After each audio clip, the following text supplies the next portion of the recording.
We've been talking about your career so far, and balancing between mostly between stage and radio at this point. Just give a sense of really the power of radio in those days. Well, it was, it was great entertainment, and it was free too. That was another thing. And there were all kinds of shows on, soaps during the day, quiz shows, and then at night you had your big radio shows and the comedy shows on Sunday. Jack Benny, Fred Allen. It was just not. What was fun for me was to be a big fan of radio and then actually go in and do some of the shows that I used to listen to. And of course, nobody looked the way you had cast it. That's the fellow that played Dick Tracy. I wish I could remember his name. He was a very nice man, and he was completely bald.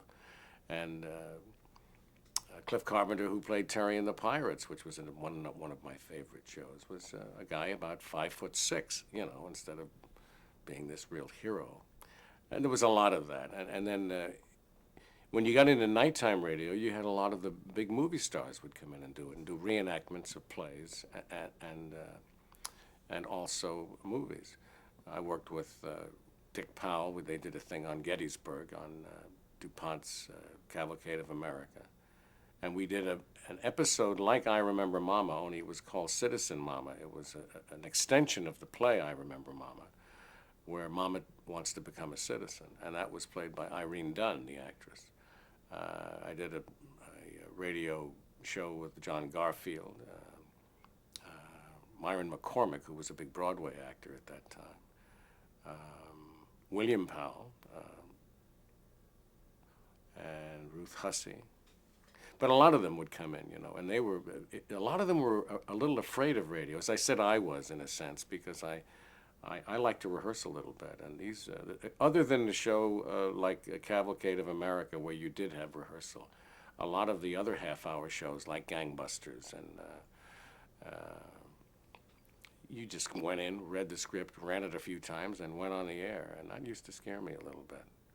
But it was a great time. It really was. And actors who were in radio could also do plays, too, because they couldn't do the nighttime shows, but they would work in the soaps. You mentioned earlier off camera the idea of a family sitting around. Oh, sitting around and watching the radio. You literally would sit and stare at it.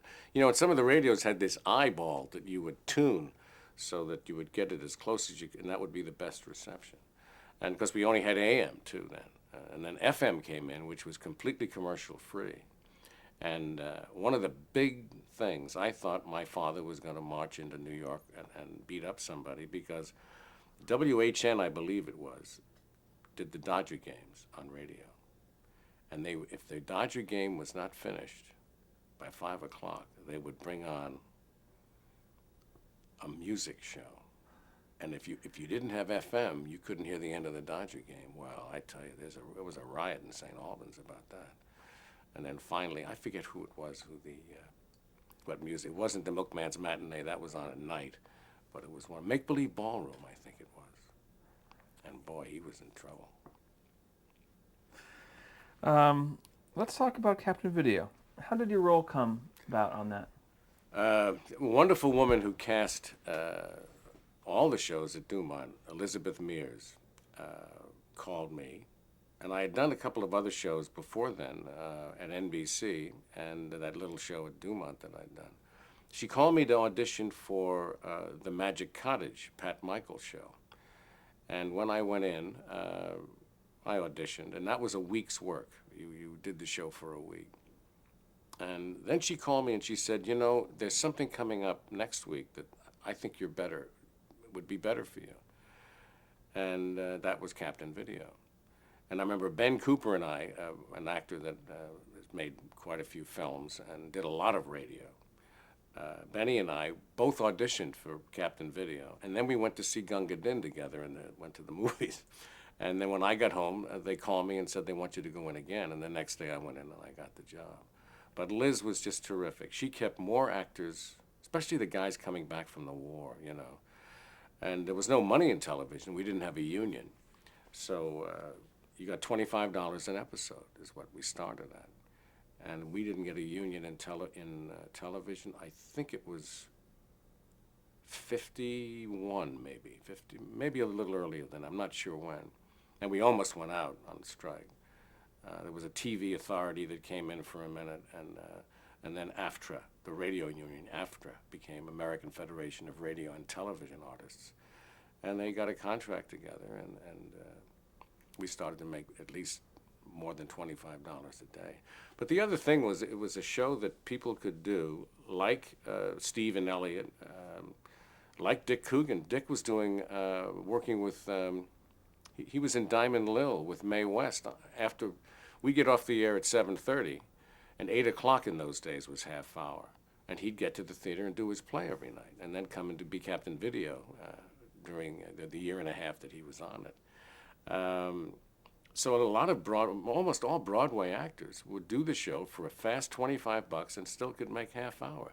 The only problem was Wednesday, matinee day. Then you might have a problem, you know. So. Did the theater community look down at television in the beginning? Yeah, I mean, I think they did, and they certainly looked down later on soap operas, and I think they still look down on them. I don't think the theater people did as much as Hollywood did. I mean, theater people thought it's a great way to make a buck, you know, and there's longevity in a lot of these shows. But it was a long time before movie stars really started to do television, and that was like, well, I guess I'm finished on the big screen, and then I'll do the little screen. But we used, you know, really good actors worked Captain Video. Ernie Borgnine and Klugman, Walter Matthau. So many of them. How was the series described to you? It was a facility to put on Western movies. That was the whole idea. It was Captain Video and the Ranger, the part I never had a name. I was on it for 6 years. And I even had a sequence where a woman came in and played my mother, and she called me Ranger. They never used my name. So there is no name at all? There is no name, no. Even a nickname? No, but it bothered Al Hodge a bit, because when we would do personal appearances, and we did them all over the country, they would say, Captain Video and the Video Ranger, Don Hastings, because there were a lot of guys who were Rangers on the show, who played Rangers. So they always would mention my name. And so I always got name billing, and he never did. You know? Tell us who Al Hodge was. Al Hodge was the Green Hornet on radio in Detroit, and did a lot of radio in Detroit. Was on the Lone Ranger and things like that. Or was that Chicago? I'm not sure, but I know he worked that show. A lot of radio came from Detroit. A lot of, it seems to me, Hop Harrigan and some of the series came either from Detroit or from Chicago. And then, of course, wherever the nighttime shows with movie stars, they were all out in L.A. But Al was with us till the end, from, I guess it was 1951, 50, I don't know. But he replaced Dick Coogan, and Dick went west and did a couple of series out there, and then he did some movies, and wound up a golf pro.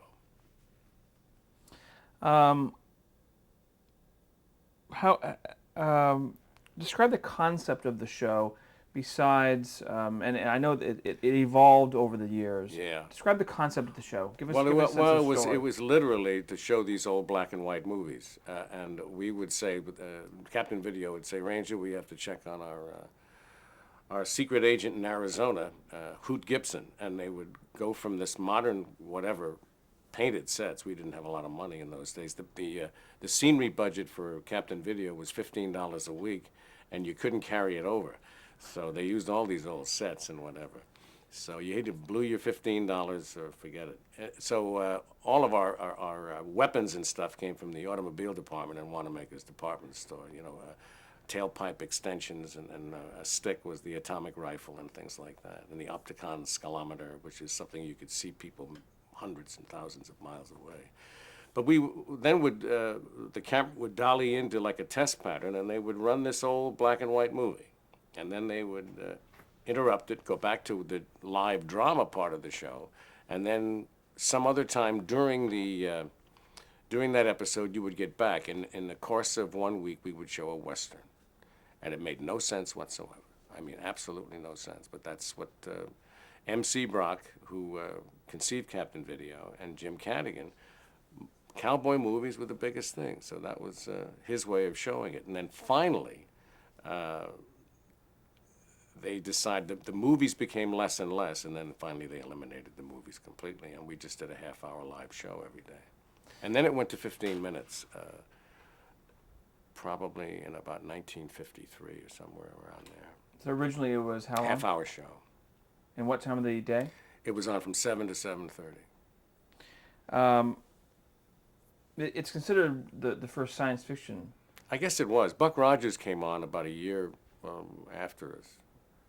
Maybe not even a year. So describe a little more the sets and the costumes. Well, it was at first we wore just khakis, with Royal Northwest Mounted Police pips on our shoulder. I mean, they were just thrown together, and we wore combat boots and caps. And then as the show got, when it was bought by a sponsor, we were sustaining it first. The first national sponsor we had was Powerhouse Candy Bars. And then Skippy Peanut Butter sponsored it. And then Post Cereals bought the show. And then they put the dimmer board in at Dumont, and we got baby blue uniforms with a lightning stripe across the chest. And they built some really, pretty good sets. The thing stopped being painted on the wall behind you, and we had a rocket ship, the Galaxy. And it was a lot of fun. And the crews at Dumont were incredible. The equipment never matched what they had at NBC or CBS. Put Dumont in perspective for us.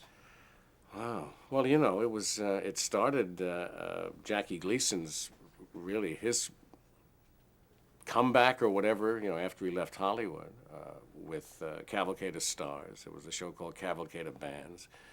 Bishop Fulton Sheen had a show. These were high-rated shows. As far as we did Hands of Destiny, there was a show. There was Helmut Dantine, the actor, came in and did a show called Shadow of the Cloak. And these were all live mystery shows. They'd go out in the streets of New York and shoot. These crews, and they didn't have any small cameras. They had, I remember they did something at Wally Ferris, I think it was. They dug a hole in between railroad tracks, and they had a train run over him.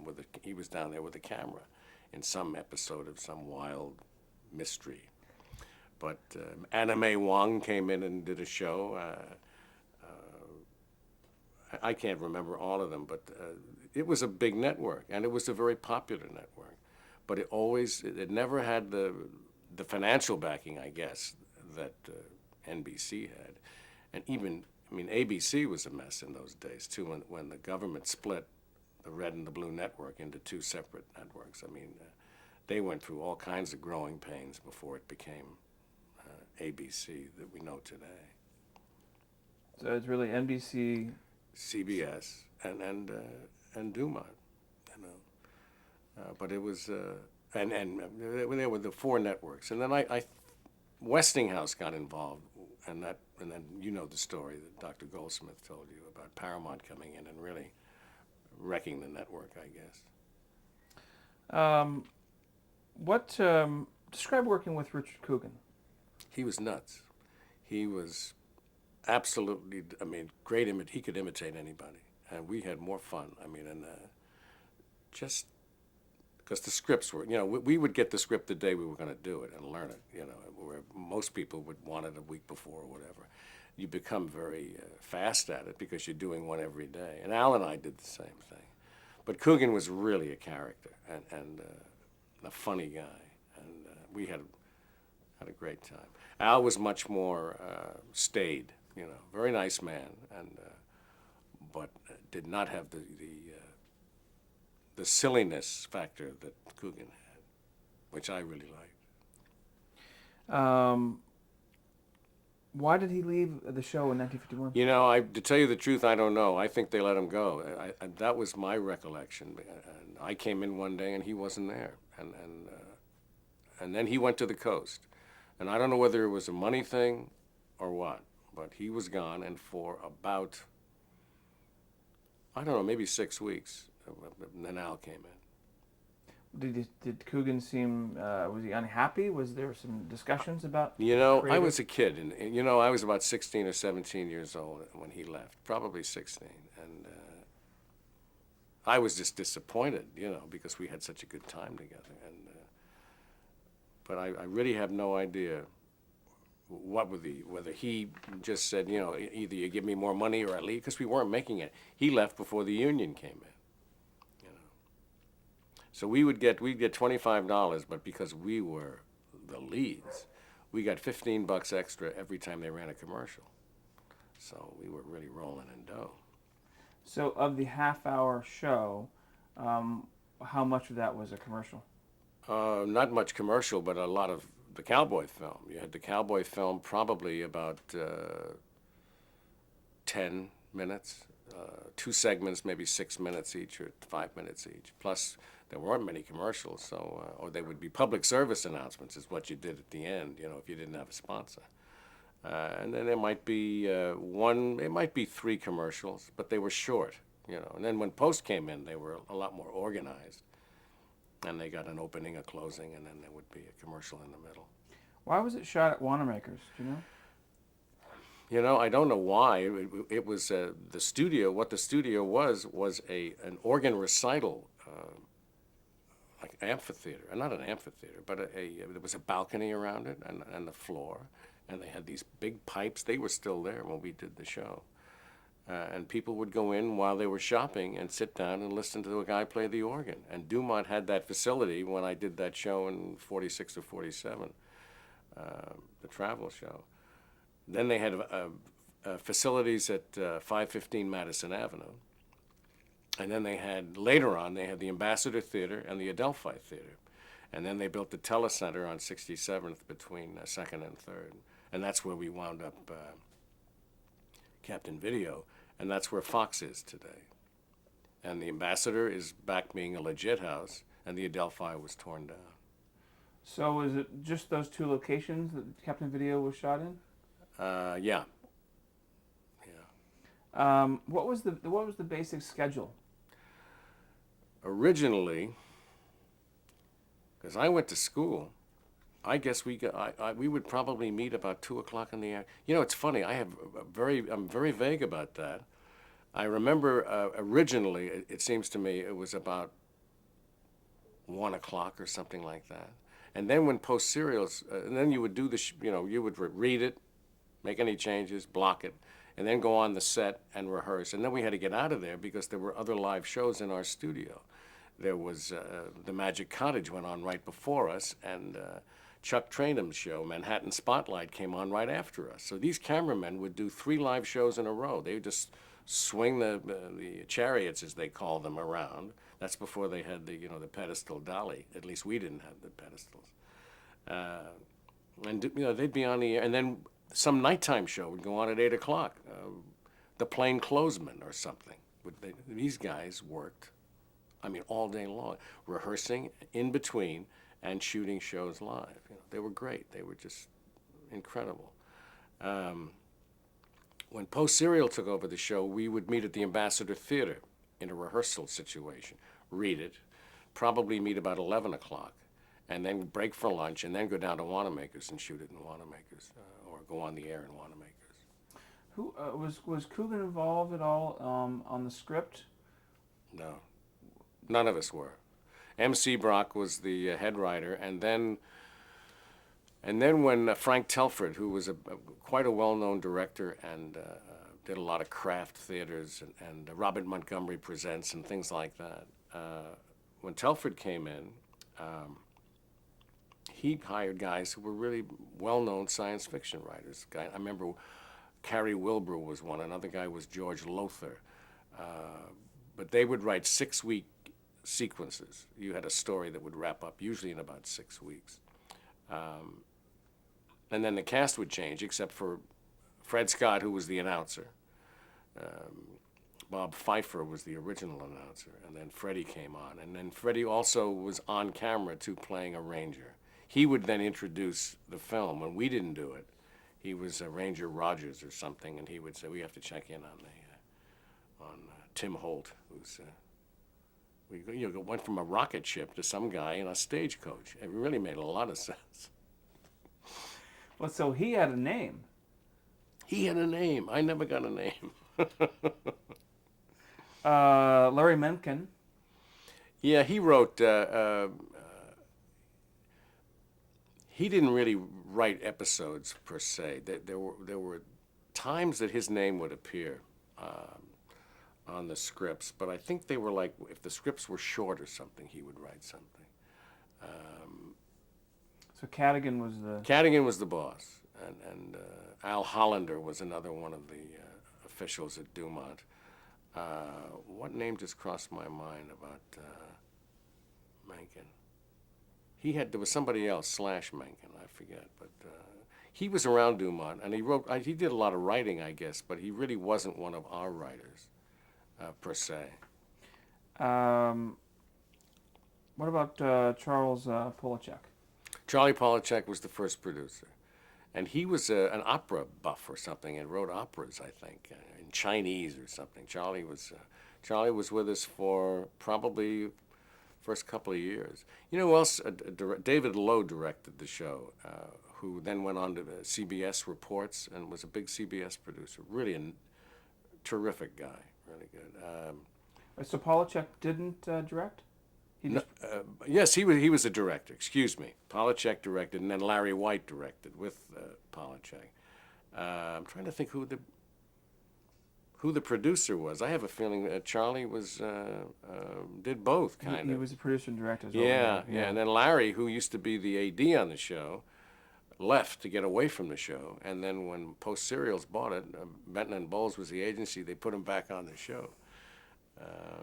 You know who else directed was Steve Previn, Andre Previn's brother, who then went on, I think, and did Foreign Intrigue overseas. Some of the other writers: Arthur C. Clarke, Robert Sheckley, Jack Vance. See, some of them ring a bell and some don't. Yeah. But you figure we did a lot of material. So. How many cameras did you have? Three, and a lot of times one would go out on the air. And these guys would make it up. I don't know how they did it. Describe the phenomenon of live television for us. It was in those days. It wasn't as scary as it got. There wasn't that much at stake, and there was an esprit de corps. Almost all these guys, had been in World War II. They were all in a new medium. Everybody was very excited about it, and they worked hard. They really did, and. It was not as formal. Dumont was the least formal of any place I'd ever worked, even toward the end. And we all hung out together. We would go out on the weekends. We would meet with our dates and go to places and dance and have dinner. I mean, I'm still in touch with several people that I worked with at Dumont. Then going to the big time with Procter & Gamble, it became very serious. And a bad day could mean you didn't have to come back tomorrow. That was kind of scary in a sense, until you got into it, until we realized it. Because they said, there's no way you can do a half-hour dramatic show every day. Well, we did it, and now we're doing an hour, but we're doing it on tape. And and especially Edge of Night, because there was a lot of material. The scripts probably ran 35, maybe 35 pages, and when I was moved to As the World Turns, we had about a 17-page. That's the difference in the pacing from a mystery show to a family-oriented show. But there was a lot of material, and if you were heavy in the storyline, 5 a week was tough. What's the most important thing to remember as an actor as you are about to go on a live broadcast? Don't throw up. I don't know, who was it? Don McLaughlin used to say. Oh, I guess it was originally Spencer Tracy's line, be on time, know your lines, and try not to bump into the furniture. And that makes sense. A young woman was on our show by the name of Rita McLaughlin, no relation to Don McLaughlin. And we were just about to go on the air, and at that point, the show had been on 15, 16, 17 years, and we were still live, and Don's pacing up and down. This show is? As the World Turns. And Rita went up and said, Mr. McLaughlin, are you still nervous? He said, of course I'm nervous. I know everything that can go wrong. And it did, an awful lot at the time. Any memorable mishaps on Captain Video? Oh, well, cameras not working, sets falling down. I remember there was a scene with Nat Polen, an actor, good friend of mine who's no longer with us and has done a lot of soap operas. Nat was in a scene with another actor, and the other actor had to pull out a gun and shoot Nat, who was playing Cool of Eos and in black tights, and he had this little hood on and everything. He looked like a hatchet man or whatever, an executioner. And this guy reached into his holster, and he didn't have a gun. So I had finished whatever I had to do, and I had a gun. So I crept under the camera and handed him my gun, except that they saw my hand, handed him the gun. Things like that would happen, and then he shot the guy with my. I got an assist on that one. But sets would fall down. I remember one time we tried to get out of the mountain laboratory and the door wouldn't open, so we had to go out between the cameras and stuff like that. I got hit on the head. Oh yeah, we had a jet. We were sitting in a jet and the whole flat fell down, and we were just sitting there in a television studio at 30,000 feet. Live. Live. Oh yeah. So they just cut away. I remember getting up, and in those days the microphone was a pretty good sized microphone on a boom, and I got up and the boom man was distracted and hit me right on the top of the head, and I went right back down. And the cameraman said, "Where is he? Where is he?" And, but there are a lot of things like that, that. Another one I remember of somebody being seen was there was an actress that played this lady out in the West. We were actually out in the West on Captain Video. In this episode, and Mrs. Jones or whatever her name was serving Captain Video and the Ranger pie. Well, they didn't. She wasn't on that episode, so they said, "Well, you don't need." One of the stagehands didn't put the pie in. So we said, "Thanks, Mrs. Jones," and these two hairy arms came right into the shot and delivered the pie to the captain and the Ranger. But we didn't even realize that until we got off the air, and everybody's hysterical, and we didn't know what it was about even. But it was all that kind of silly stuff. How was the show received? It was very popular. It was. I still get requests for pictures. A guy just sent me from Florida 10 pictures of Al Hodge and myself, and he said, "Would you sign these for me?" And I did. And then on the bottom it said, "If it's okay, I'm going to send you 10 more." What he's going to do? I said, "He's going to paper a room with them." Somebody said maybe he's going to sell them on the internet. I don't know. But there are so many people that have memories. And the funny thing is, the show is much better in their memory than it really was. With the painted dials and stuff like that. Our first jet plane had a joystick that wasn't attached to anything, and we would just fly through the air with the greatest of ease. Oh, change tapes.